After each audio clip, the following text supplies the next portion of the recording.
नमस्कार, हिंदी साधन चैनल में आप सभी का एक बार फिर से हार्दिक स्वागत है। आज के इस वीडियो में श्रद्धा भक्ति निबंध हम पढ़ने वाले हैं। इस निबंध के लेखक आचार्य रामचंद्र शुक्ल हैं। तो आइए शुरू करते हैं। निबंध के केंद्रीय भाव को देखें तो श्रद्धा भक्ति निबंध में निबंधकार ने श्रद्धा, प्रेम और भक्ति नामक मनोभावों की अभिव्यक्ति सोदाहरण की है। ये तीनों भाव सामाजिक कल्याण की दृष्टि से आवश्यक है।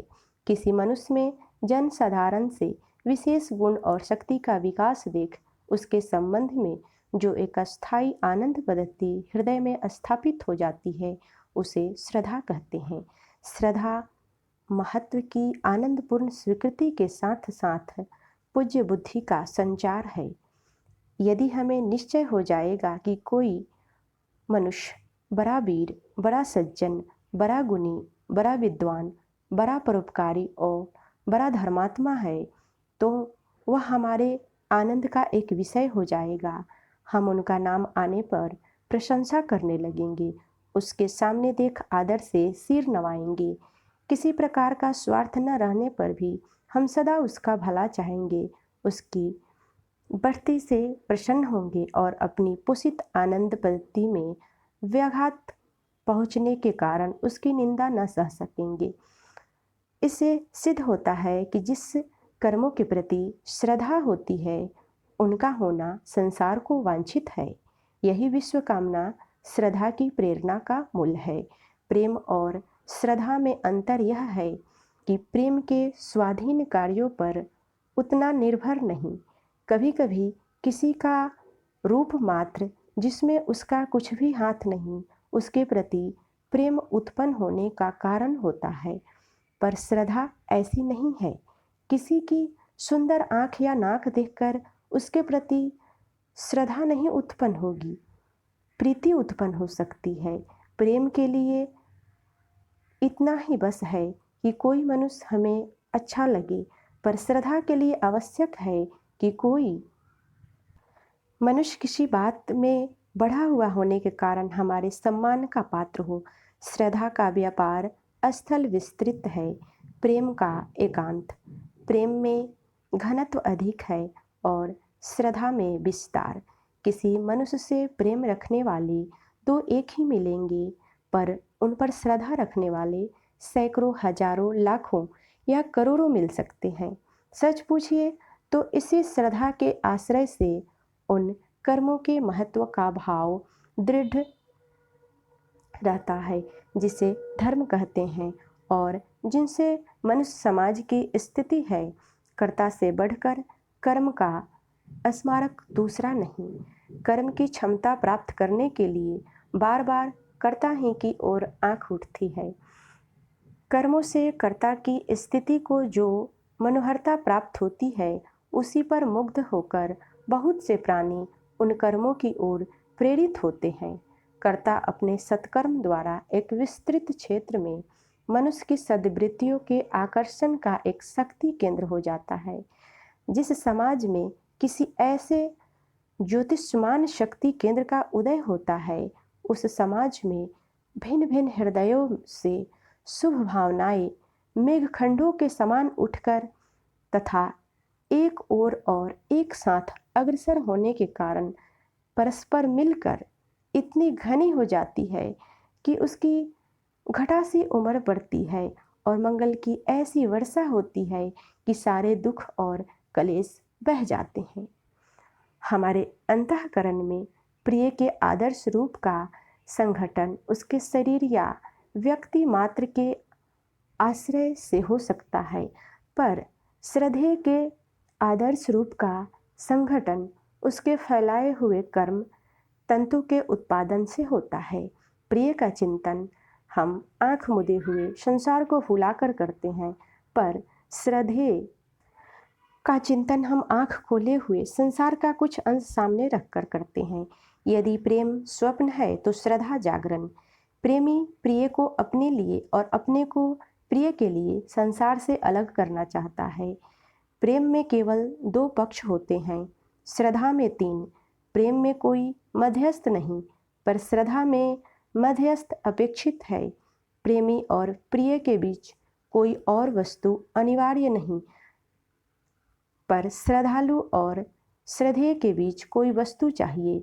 इस बात का स्मरण रखने से यह पहचानना उतना कठिन न रह जाएगा कि किसी के प्रति किसी का कोई आनंदगत भाव प्रेम है या श्रद्धा। यदि किसी कवि का काव्य बहुत अच्छा लगा, किसी की चित्रकारी का बनाया चित्र बहुत सुंदर जचा और हमारे चित्त में उस कवि या चित्रकार के प्रति एक सहृदय भाव उत्पन्न हुआ, तो वह श्रद्धा है, क्योंकि यह काव्य का चित्र रूप मध्यस्थ द्वारा प्राप्त हुआ है। प्रेम के कारण बहुत कुछ अनिर्दिष्ट और अज्ञात होता है, पर श्रद्धा के कारण निर्दिष्ट और ज्ञात होता है। कभी कभी केवल एक साथ रहते रहते दो प्राणियों में यह भाव उत्पन्न हो जाता है कि वे बराबर साथ रहे, उनका साथ कभी न छूटे। प्रेमी प्रिय के संपूर्ण जीवन क्रम के स्वतः साक्षात्कार का अभिलाषी होता है। वह उनका उठना बैठना, चलना फिरना, सोना, खाना पीना सब कुछ देखना चाहता है। संसार में बहुत से लोग उठते बैठते चलते फिरते हैं, पर सबका उठना बैठना चलना फिरना उसको वैसा अच्छा नहीं लगता। प्रेमी प्रिय के जीवन को अपने जीवन से मिलाकर एक निराला मिश्रण तैयार करना चाहता है। वह दो से एक करना चाहता है। सारांश यह है कि श्रद्धा में दृष्टि पहले कर्मों पर से होती हुई श्रद्धेय तक पहुँचती है और प्रीति में प्रिय पर से होती हुई उसके कर्मों आदि पर जाती है। एक में व्यक्ति को कर्मों द्वारा मनोहरता प्राप्त होती है, दूसरों में कर्मों के व्यक्ति द्वारा। एक में कर्म प्रधान है और दूसरे में व्यक्ति। किसी के रूप को स्वयं देखकर हम तुरंत मोहित होकर उससे प्रेम कर सकते हैं, पर उसके रूप की प्रशंसा किसी दूसरे से सुनकर चट हमारा प्रेम नहीं उमड़ पड़ेगा। कुछ काल तक हमारा भाव लाभ के रूप में रहेगा, पीछे वह प्रेम में परिणत हो सकता है। यह बात है कि प्रेम मात्र एक अपने ही अनुभव पर निर्भर रहता है, पर श्रद्धा अपनी सामाजिक विशेषता के कारण दूसरों के अनुभव पर भी जगती है। रूप की भावना का बहुत कुछ संबंध व्यक्तिगत रुचि से होता है, अतः किसी के रूप और हमारे बीच यदि तीसरा व्यक्ति आया तो इस व्यापार में सामाजिकता आ गई, क्योंकि हमें उस समय यह ध्यान हुआ कि उस रूप से एक तीसरे व्यक्ति को आनंद या सुख मिला और हमें भी मिल सकता है। जब तक हम किसी के रूप का बखान सुनकर वाह वाह करते जाएंगे, तब तक हम एक प्रकार के लोभी अथवा रीझने वाले या कदरदान ही कहलाएंगे। पर जब हम उसके दर्शन के लिए आकुल होंगे, उसे बराबर अपने सामने ही रखना चाहेंगे, तब प्रेम का सूत्रपात समझा जाएगा। श्रद्धा भजन पर श्रद्धावान अपना किसी प्रकार का अधिकार नहीं चाहता, पर प्रेमी प्रिय के हृदय पर अपना अधिकार चाहता है। श्रद्धा एक सामाजिक भाव है। इससे अपनी श्रद्धा के बदले में हम श्रद्धेय से अपने लिए कोई बात नहीं चाहते। श्रद्धा धारण करते हुए हम अपने उस समाज में समझते हैं जिसे किसी अंश पर चाहे हम व्यष्टि रूप में उसके अंतर्गत न भी हो, जानबूझ उसने कोई शुभ प्रभाव डाला। श्रद्धा स्वयं ऐसे कर्मों के प्रतिकार में होती है जिसका शुभ प्रभाव अकेले हम पर नहीं बल्कि सारे मनुष्य समाज पर पड़ सकता है। श्रद्धा एक ऐसी आनंदपूर्ण कृतज्ञता है जिसे हम केवल समाज के प्रतिनिधि रूप में प्रकट करते हैं। सदाचार पर श्रद्धा और अत्याचार पर क्रोध या घृणा प्रकट करने के लिए समाज ने प्रत्येक व्यक्ति को प्रतिनिधित्व प्रदान कर रखा है। स्थूल रूप से श्रद्धा 3 प्रकार की कही जा सकती है। पहला प्रतिभा संबंधिनी, दूसरा शील संबंधिनी, तीसरा साधन संपत्ति संबंधिनी। प्रतिभा से मेरा अभिप्राय अंतःकरण की उस उद्भाविक क्रिया से है जिसके द्वारा कला विज्ञान आदि नाना क्षेत्रों में नई नई बातें या कृतियाँ उपस्थित की जाती है। यह ग्रहण और धारण शक्ति से भिन्न है। इसके द्वारा इधर उधर से प्राप्त ज्ञान संचित किया जाता है। कला संबंधी श्रद्धा के लिए श्रद्धालुओं में भी थोड़ी बहुत मार्मिक निपुणता चाहिए। इससे उसका अभाव कोई भारी त्रुटि नहीं, वह क्षम्य है। यदि किसी उत्तम काव्य या चित्र की विशेषता न समझने के कारण हम कवि या चित्रकार पर श्रद्धा न कर सके तो यह हमारा अनारीपन है, हमारे रुचि संस्कार की त्रुटि है। इसका उपाय यही है कि समाज कला संवर्धनी मर्मज्ञता के प्रचार की व्यवस्था करे, जिससे विविध कलाओं के सामान्य आदर्श की स्थापना जन समूह में हो जाए। पर इतना होने पर भी कला संबंधी रुचि की भिन्नता थोड़ी बहुत अवश्य रहेगी। श्रद्धालु रुचि का नाम लेकर ईर्ष्या या अहंकार के दोषारोपण से बच जाया करेंगे। पर शील संबंधी श्रद्धा प्रत्येक व्यक्ति का कर्तव्य है। शील या धर्म के सामान्य लक्षण संसार के प्रत्येक सभ्य जन समुदाय में प्रतिष्ठित है। धर्म ही से मनुष्य समाज की स्थिति है, अतः उसके संबंध में किसी प्रकार का रुचि भेद मतभेद आदि नहीं। सदाचारी के प्रति यदि हम श्रद्धा नहीं रखते तो समाज के प्रति अपने कर्तव्य का पालन नहीं करते। यदि किसी को दूसरे के कल्याण के लिए भारी स्वार्थ त्याग करते देख हमारे मुंह से धन्य धन्य भी न निकला तो हम समाज के किसी काम के न ठहरे। समाज को हमसे कोई आशा नहीं, हम समाज में रहने योग्य नहीं। किसी कर्म में प्रवृत्त होने के पहले यह स्वीकार करना आवश्यक होता है कि यह कर्म या तो हमारे लिए या समाज के लिए अच्छा है। इस प्रकार की स्वीकृति कर्म की पहली तैयारी है। श्रद्धा द्वारा हम यह आनंदपूर्वक स्वीकार करते हैं कि कर्म के अमुक अमुक दृष्टांत धर्म के हैं, अतः श्रद्धा कर्म की पहली पीढ़ी है। धर्म के इस प्रथम सोपान पर प्रत्येक मनुष्य को रहना चाहिए, जिसमें जब कभी अवसर आए तब वह कर्म रूपी दूसरे सोपान पर हो जाए। अब रह गई साधन संपत्ति संविधिनी श्रद्धा की बात। यहाँ पर साधन संपन्नता का ठीक ठीक भाव समझ लेना आवश्यक है। साधन संपत्ति का अनुपयोग भी हो सकता है, सदुपयोग भी हो सकता है। सदुपयोग भी हो सकता है, किसी को पद रचने की अच्छी अभ्यास संपन्नता है, यदि शिक्षा द्वारा उसके भाव उन्नत है, वह सहृदय है, तो वह अपनी इस संपन्नता का उपयोग मनोहर उच्च भावपूर्ण काव्य प्रस्तुत करने में कर सकता है। यदि उसकी अवस्था ऐसी नहीं है तो वह या तो साधारण भाव शून्य गद्य की गीतिका शिखरनी आदि नाना छंदों में परिणित करेगा या अपनी भद्दी और कुरुचिपूर्ण भावनाओं को छंदोबद्ध करेगा। उसके इस कृत पर श्रद्धा रखने वाले भी बहुत मिल जाएंगे। ऐसे व्यक्ति के प्रति जो श्रद्धा होती है वह साधन संपन्न ही होती है, साध्य से पूर्णता पर नहीं। किसी कारीगर चित्रकारी संगीत आदि में साधन संपन्नता पर इधर बहुत दिनों से ध्यान दिया जाने लगा था। पुराने मकानों की कारीगरी देखिए तो उनमें बहुत सा काम गिचपिच दिखाई देगा। इमारत हाथ पर देखकर देखने की चीज़ नहीं। जिस समय कोई कलाकार जब पक्का गाना गाने के लिए 8 अंगुली मुंह फैलाए और आओ करके आ करके विकल होता है, उस समय बड़े बड़े धीरों का धैर्य छूट जाता है, बड़े बड़े आलसियों का आसन डिग जाता है। काव्य पर शब्दालंकार आदि का इतना बोझ लादा गया है कि उसका सारा रूप ही छिप गया। विविध कलाओं के जितने श्रम साध्य रूप थे वे हद से बाहर घसीटे गए। जितने सहृदय से संबंध रखने वाले थे उन पर ध्यान ही न रहा। श्रद्धा और प्रेम के योग का नाम भक्ति है। जब पूज्यवान के वृद्धि के साथ श्रद्धा भाजन के समीप लाभ की प्रवृत्ति हो, उसकी सत्ता के कई रूपों के साक्षात्कार की वासना हो, तब हृदय में भक्ति का प्रादुर्भाव समझना चाहिए।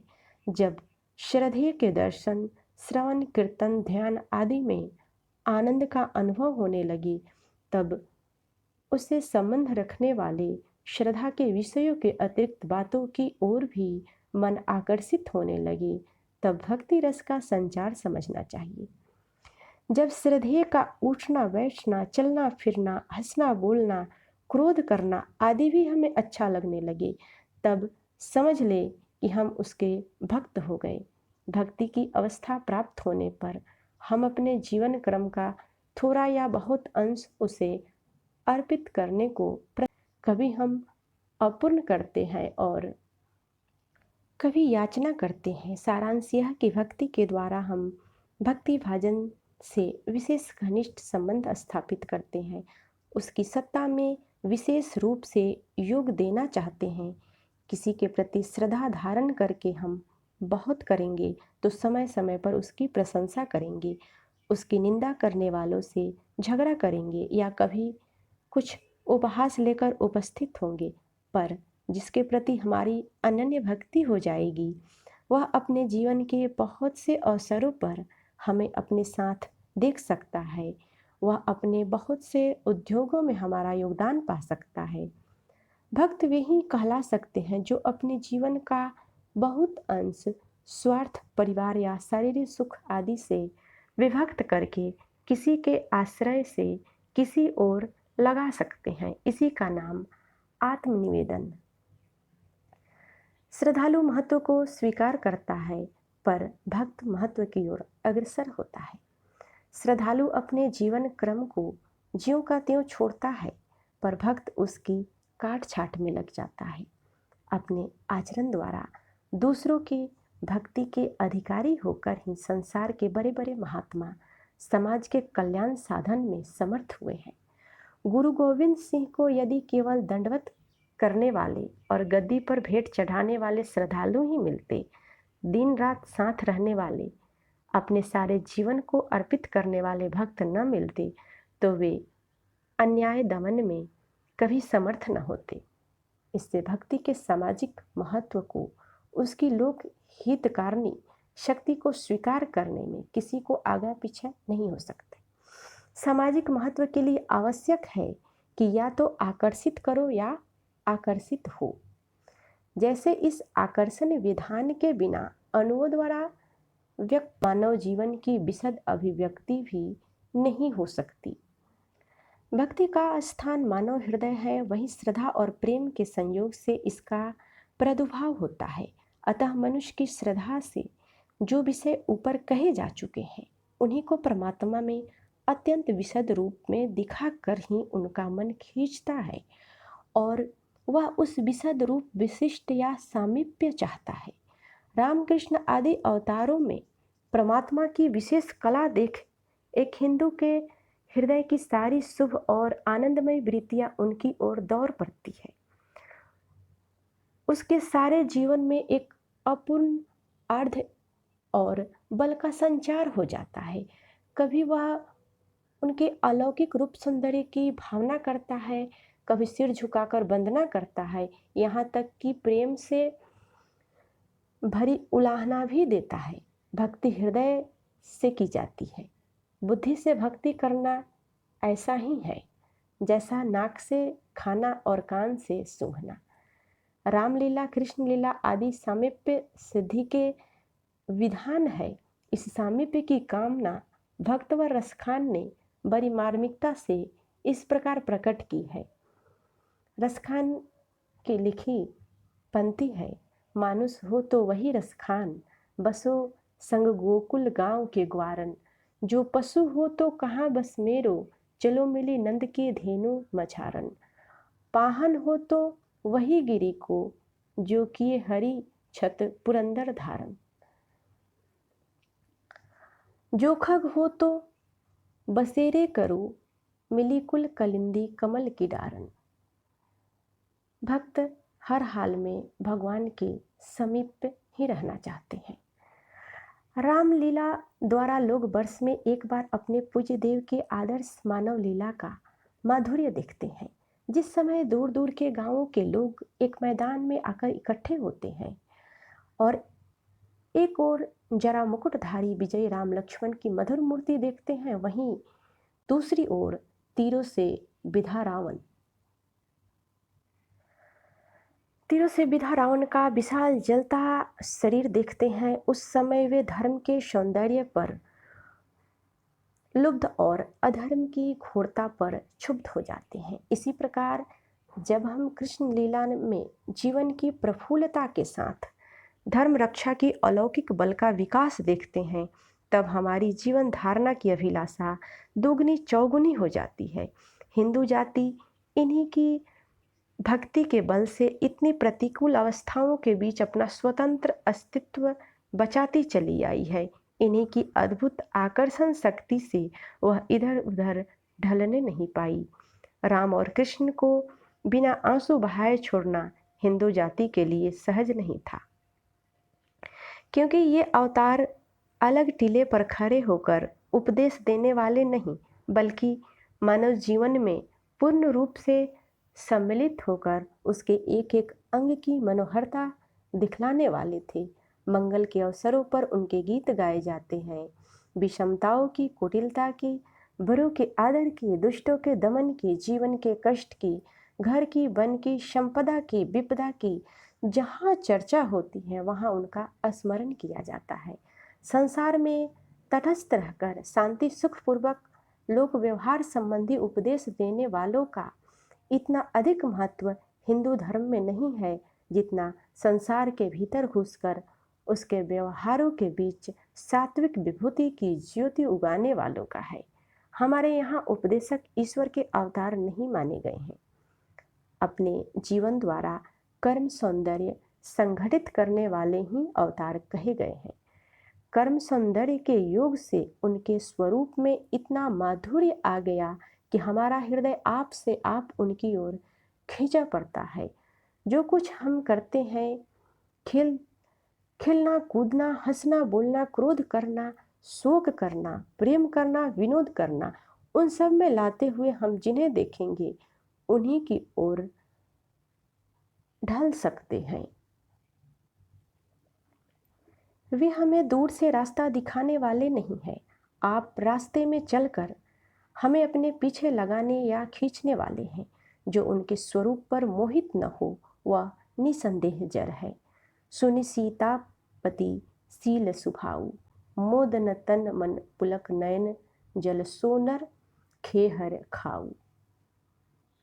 जो उनका नाम सुनकर पुलकित होता है, जो उनके स्वरूप पर मोहित होता है, उसके सुधरने की बहुत कुछ आशा हो सकती है। जो संसार या मनुष्यत्व का सर्वथा त्याग न कर सके, उसके लिए शुद्ध सात्विक जीवन का यही मार्ग है। तो आज के इस वीडियो में हमने श्रद्धा भक्ति निबंध को देखा। अगले वीडियो में मिलते हैं। तब तक वीडियो देखने के लिए सभी को बहुत बहुत धन्यवाद।